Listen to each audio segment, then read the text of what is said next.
Meron po akong pin-repair na konti ring slide. Sana po maipakita muna bago ako magpatuloy. Pwede po, Deputy Speaker Marcoleta. Law, ibig sabihin batas. So kaya ginawa ang batas sa isang democratic country na kung nasaan tayo ngayon is para maging pantay-pantay ang lahat ng tao. Sa classroom may batas, bawal lumabas o bawal lumabas. Pero pag nag-comply ka na bawal lumabas, pero may ginawa ka sa pinagbabawal nila, inayos mo yung law ng classroom nyo at sinabmit mo ulit, ay pwede nang pala ikaw lumabas. Mr. Speaker, No. my distinguished colleagues, hindi po nag-comply sa batas ang ABS-CBN, kaya hindi po sila pwedeng lumabas at magpalabas. Those opposing the franchise application of ABS-CBN will show with clear and convincing evidence that ABS-CBN did not comply with the terms and conditions of its franchise, as well as our laws and the Constitution.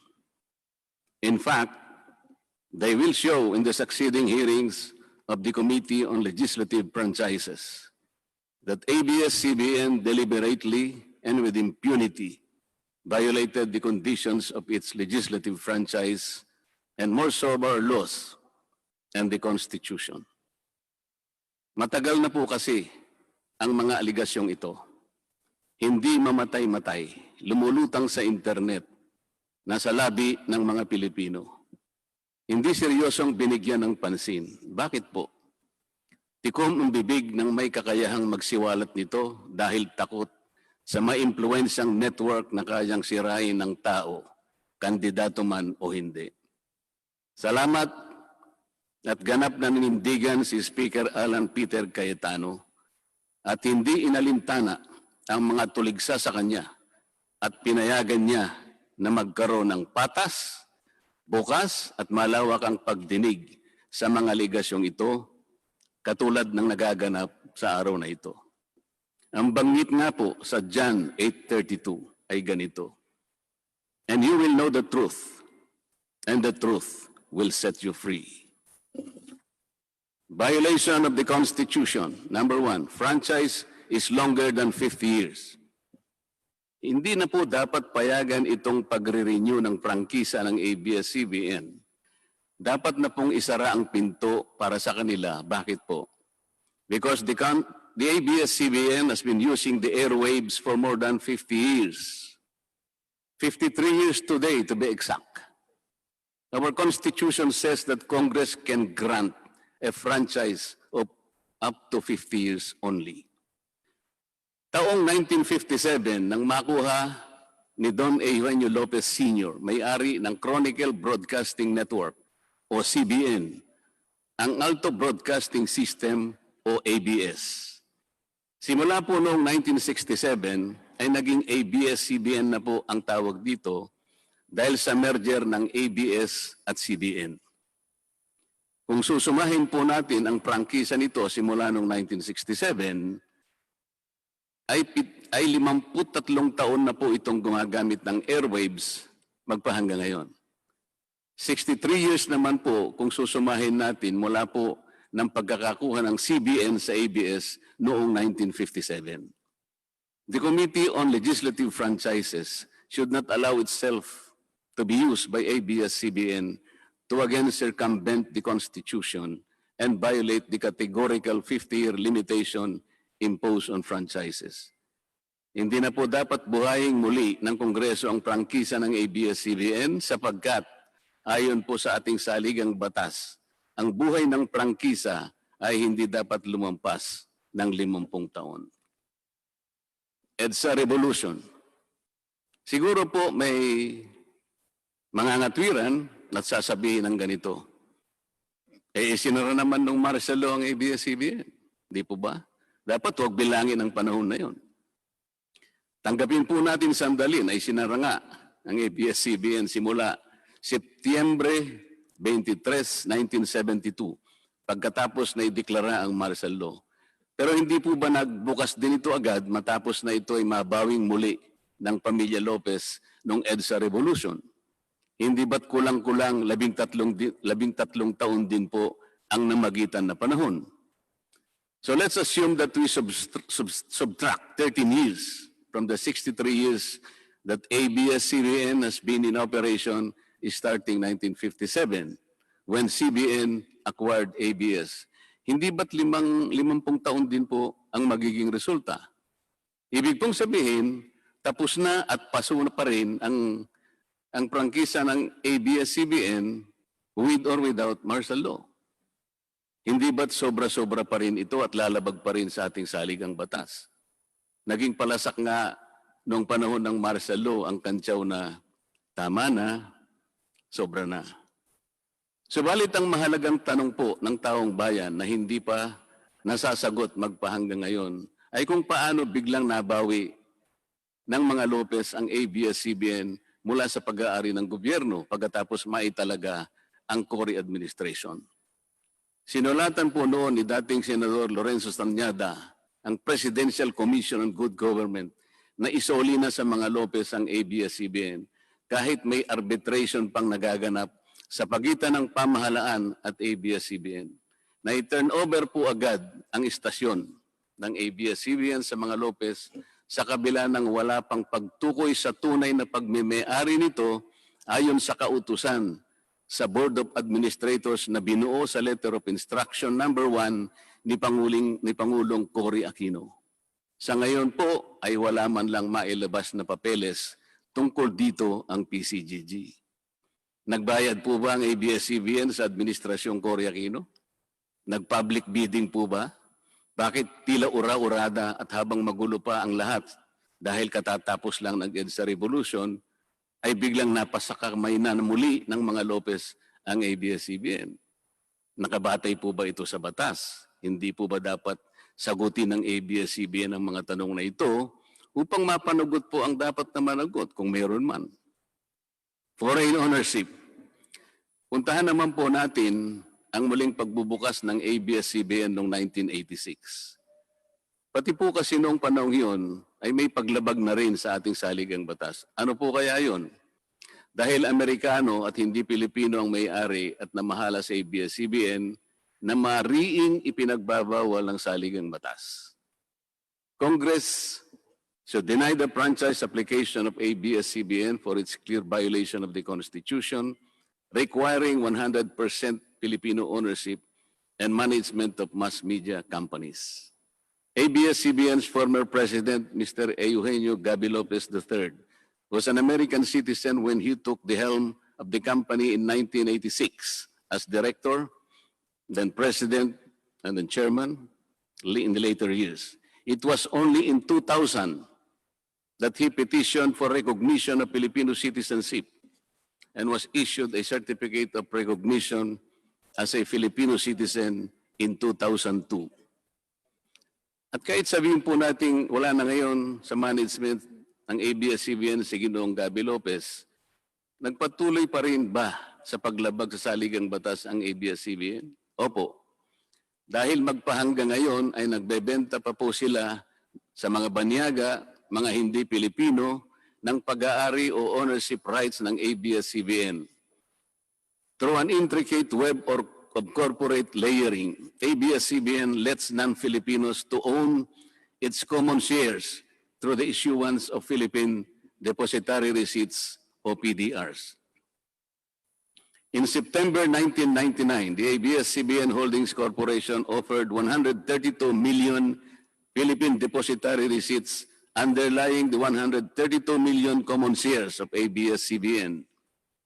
Immediately prior to the closing of the PDR's offering, Lopez Incorporated, the main stockholder of ABS-CBN Corporation, transferred 132 million ABS-CBN shares to ABS-CBN Holding Corporation, its alter ego. With the many rights afforded to the holders of these PDRs, most of whom, if not all, are foreigners, ABS-CBN Corporation virtually allowed these foreign holders beneficial ownership and potential voting rights. This is a circumvention of the strict foreign equity restriction imposed by the Constitution on mass media companies. Quite obviously, the ABS-CBN PDR instrument, a creative financial mechanism, is being used as a subterfuge to indirectly own the underlying ABS-CBN shares of stock. Violation of workers' rights under the Constitution. ABS-CBN violated the rights of its own workers. It denied them their just share in production as required by the Constitution.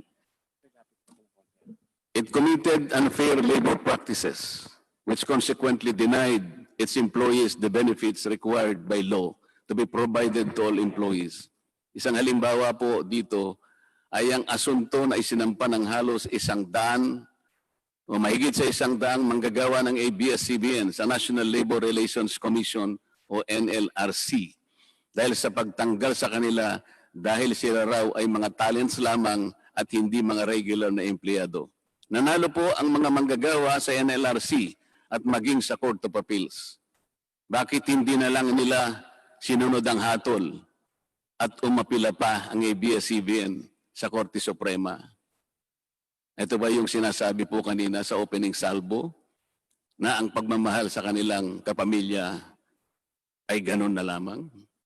Mali naman po yata na sabihin ng ABS-CBN na lampas sa 11,000 ang mga empleyado nito dahil kung ito po ay masusi nating iimbestigahan, may 2,661 at isa lamang. 2,661 ang mga regular na empleyado nito. Ang karamihan po o mahigit na 8,500 na kawani ng ABS-CBN ay tinagurian nilang independent contractors or talents, project workers at contractuals lamang kahit na pang-regular na empleyo ang trabaho nila. Ayon po sa ating labor code, kapag pang-regular ang tungkulin ng isang manggagawa, dapat siyang gawing regular employee. Hindi dapat contractual.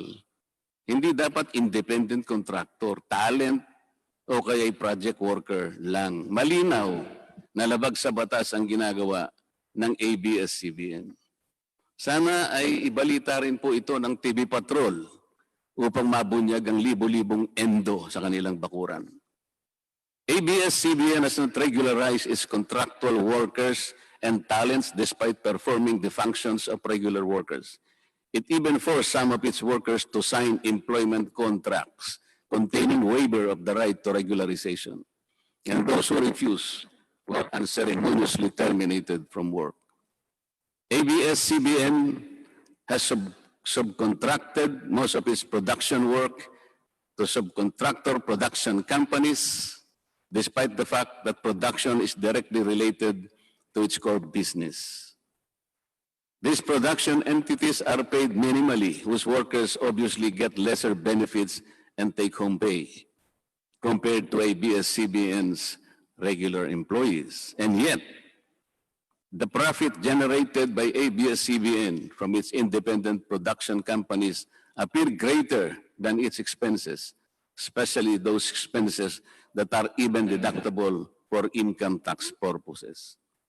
Kung kaya't hindi po may kakaila sa publiko na napakarami ng labor cases na hinarap at haharapin pa ng ABS-CBN. Ang masaklap pa po dito ni hindi nagbibigay ng contribution ang ABS-CBN para sa benepisyo ng kanilang mga empleyado. Dahil po sa 2,661 lang ang regular employees nito, ang mga ito lang ang may benepisyo. Ang iba po na mahigit 8,500 na nagtatrabaho sa ABS-CBN ay wala po ni katiting na government-mandated benefits na natatanggap katulad ng SSS, PhilHealth o kaya Pag-ibig. Kanina po sa opening salvo, narinig po natin na ang kanila pong isinasangkalan ay yung kanila pong mga kawani, mga manggagawa. Ang Kongreso pong ito ay nakikidalamhati. Nalulungkot din po. Bakit naman po hindi? Kung pwede po nating ipaghalimbawa, sandali lamang po, ang ABS-CBN sa isang jeepney driver. Alam po niya na wala siyang prangkisa. Nagsakay po siya ng napakaraming Pasahero. Yung mga pasahero naman po, bago sumakay doon, hindi naman niya tatanungin sa driver, mamang chopper, kayo po ba ay may prangkisa? Yung rota po ba ninyo, pinapayagan yan? Wala pong nagtatanong na gano'n kasi mabilisan eh, pare-pareho pong nagmamadali. Ano pong masita siya ng LTFRB? Gagamitin po ba nung driver na yon o nung taxi driver na yon o yung bus operator na yon? Kawawa naman po yung pasahero namin kung patitigilin mo ngayon. Meron pong pupunta sa ospital, meron pong pupunta sa trabaho, meron pong pupunta sa eskwela. Napakarami pong gawain itong mga taong ito. Ito po ba ang ibibigay po ninyong halimbawa? Hindi po ba dapat kayo muna ang kauna-unahan na nag-isip ng kapakanan nila? Ilagay ninyo sa magandang kalagayan ang pagpapatupad ng prangkisa ninyo at wala pong malalagay sa alanganin. Huwag po ninyong isasangkalan ngayon ang inyong mga manggagawa at kani-kanilang pamilya. Hindi po ganun. Sasagutin po ninyong aligasyon na ito, hindi po sa pamamagitan ng emotional appeal.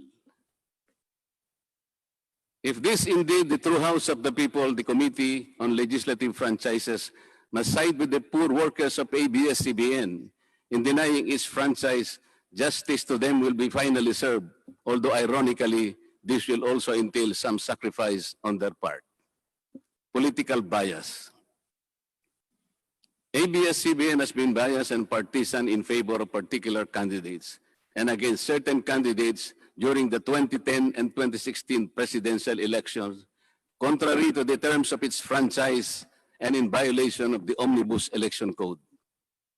Hindi naman po lingid sa kalaman ng marami, kung hindi man lahat, kung paano naging pro-Noynoy Aquino ang ABS-CBN noong 2010 at pro-Grace po at Leni Robredo naman noong 2016. It is also a matter of record that ABS-CBN failed to air some of President Duterte's political advertisements during the 2016 campaign period, despite receiving the payment for said political ads. Ang masakit po dito, kung hindi pa sila pinigilan ng korte sa pamamagitan ng isang TRO, ay nakahanda na palang ipalabas ng ABS-CBN sa bisperas mismo ng pagtatapos ng campaign period ng 2016 presidential elections. Ang mga anti-Duterte advertisements na binayaran ng isang dating senador, sinadya ang timing para hindi bigyan ng pagkakataong makasagot pa si Mayor Duterte na noon ay kandidato bilang presidente. Mabuti na lamang at napahinuhod ng ang korte ng petisyon ni Speaker Alan Peter Cayetano na noon po ay Vice Presidential Candidate ni Pangulong Duterte at dagliang nag-issue ng TRO ang korte sa ABS-CBN. It is now a public knowledge that President Rodrigo Duterte and Speaker Alan Peter Cayetano expressed their disappointments over ABS-CBN's unfair reportings and meddling in previous elections. For those opposing the franchise application, hindi na po dapat payagan ng ABS-CBN na muling pakialaman ang politika sa ating bansa. Panahon na para ang taong bayan ang pumili ng mga namumuno na gusto nila at hindi ang napipisil ng ABS-CBN. Paalala lang po sa ABS-CBN, you are a broadcasting company, not a political kingmaker. Either you play ball or you play fair. Multiple channels in one franchise. Mga kababayan, inabuso po ng ABS-CBN ang kanilang prangkisa. Sa hindi nila may paliwanag na dahilan o maaari namang sinadya na gamitin ang kanyang prangkisa para sa isang channel lamang, pero gumamit pa ng ibang prangkisa ng telekomunikasyon na hindi naman pang broadcast upang mas kumita at makapagbenta sa pamamagitan ng maraming channels. ABS-CBN violated the terms and conditions of its franchise by offering its TV Plus boxes for a one-time fee but using the free-to-air signal authorized in the franchise granted by Congress at no cost to ABS-CBN. Tubong lugaw, ika nga. But this practice of ABS-CBN without permission from Congress or the National Telecommunication Commission is killing the cable industry, which depends on monthly based subscription of its clientele. At bukod po sa pagbebenta ng TV Plus box sa publiko, sa Kapamilya Box Office Channel na nakapaloob dito, ay nagawa pang maningil ang ABS-CBN sa bawat pelikulang gustong mapanood ng publiko sa KBO Channel. Ibinenta na nga ang TV Plus box, ibinenta pa rin ang mga palabas na pwedeng mapanood sa TV Plus box. Dobleng tubong lugaw na po ito. Hindi po saklaw ang mga ito sa prangkisa na ipinagkaloob ng Kongreso sa ABS-CBN.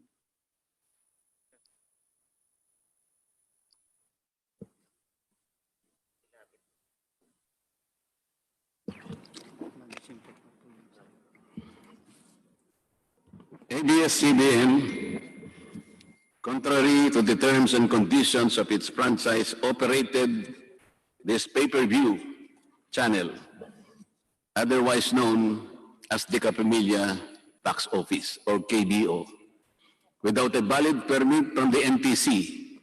And despite NTC's order to refrain from operating a PPB until the issuance of an appropriate guideline for the same, ABS-CBN continued its operation until the expiration of its franchise on May 4, 2020. Tax evasion. ABS-CBN also violated the terms and conditions of its franchise by engaging in tax avoidance schemes, which deprived the government of the much-needed revenue. It used its wholly owned subsidiary, Big Dipper Digital Content and Design, Inc., a PESA-registered company, as tax shield. Its main customer is ABS-CBN Hungary. And because of this unconscionable tax avoidance scheme, ABS-CBN alleged effective tax rate in 2018 was at negative 5%. This means that ABS-CBN managed to avoid paying taxes in 2018. Bakit po ang GMA7 na hindi naman kasing laki o kasing yaman ng ABS-CBN ay nakapagbayad ng buwis sa pamahalaan ng 1.6 billion pesos noong 2018? Samantalang ang malaalamat na ABS-CBN ay walang binayarang buwis. Bakit naman nakalibre ang ABS-CBN noong 2018 sa negative income tax nila na 84 million? Ibig sabihin po nito ay may tax credit pa ang ABS-CBN at ang gobyerno pa ang lumalabas na may utang dito. Wala pong pagkakaiba ito, mga kababayan. Sa isang taong nangutang sa tindahan, binigyan pa ito ng sukli. In 2019, ABS-CBN again did not pay its rightful taxes. It avoided this by entering into compromise agreement with the Bureau of Internal Revenue, with the latter accepting the settlement of 152 million pesos plus from ABS-CBN, equivalent to only 40% of its assessed deficiency in income tax, value-added tax, and documentary stamp tax payments. But this is only one among the 4 other cases lodged by the BIR at the Court of Tax Appeals, all of which were also settled by compromise. Bakit po ganun?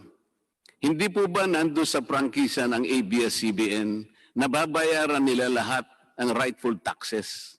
Kinakailangan po bang sila ay habla pa ng BIR bago sila mapilitang makapagbayad lamang kahit settlement lamang? Ang linaw po ng kanilang prangkisa na babayaran lahat ang kaukulang buwis. Bakit kailangan pong sila ihabla at idemanda pa ng BIR para lamang sila ay makapagbayad?